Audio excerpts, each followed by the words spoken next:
Bienvenue dans mon cours sur React Native. Je suis Omar et je serai votre instructeur. Dans ce cours, vous apprendrez à créer des applications mobiles rapides et magnifiques avec React Native.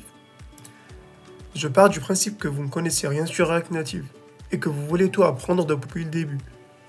Je vais expliquer chaque ligne de code afin que vous compreniez les principes fondamentaux. Vous ne travaillerez pas sur une application simple comme une liste de tâches ou une calculatrice.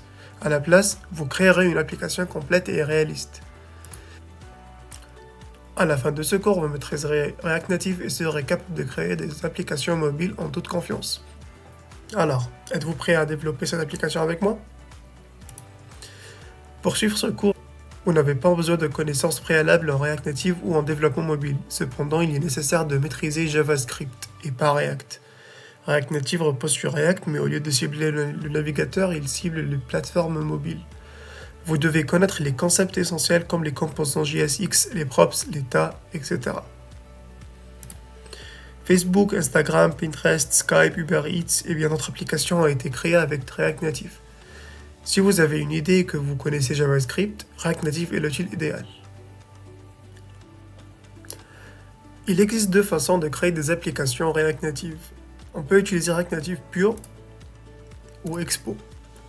Expo est un ensemble d'outils et un framework qui s'ajoute à React Native. Il masque une grande partie de la complexité et rend la création d'applications React Native incroyablement rapide et facile. Si vous n'avez jamais fait de développement mobile auparavant, Expo est la solution idéale. Vous pouvez créer et exécuter votre première application en quelques minutes. Votre option est d'utiliser le React Native CLI, interface en ligne de commande. Lorsque vous créez un projet avec React Native, votre projet ressemblera à ceci.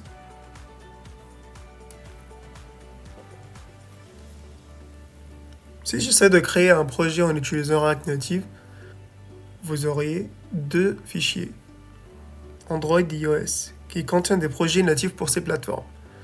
Vous auriez également votre code JavaScript qui peut être partagé entre ces deux plateformes. Cette approche convient mieux aux développeurs ayant déjà une certaine expérience de programmation iOS ou Android. Dans ce cours, je pars du principe que vous n'avez pas d'expérience préalable au développement mobile, donc nous allons utiliser Expo.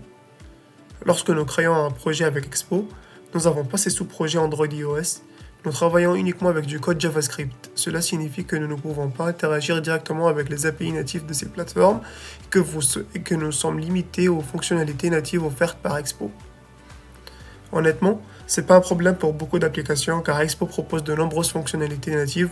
Vous pouvez donc créer une application complète et fonctionnelle uniquement avec Expo. C'est ce que je vais vous montrer dans ce cours. Cependant, si vous avez déjà une certaine expérience en développement mobile et que vous souhaitez davantage de flexibilité, par exemple pour personnaliser ou ajuster certains composants natifs, vous pouvez quitter Expo et accéder aux projets iOS et Android sous-jacents. Je vous montrerai comment faire ça plus tard dans ce cours.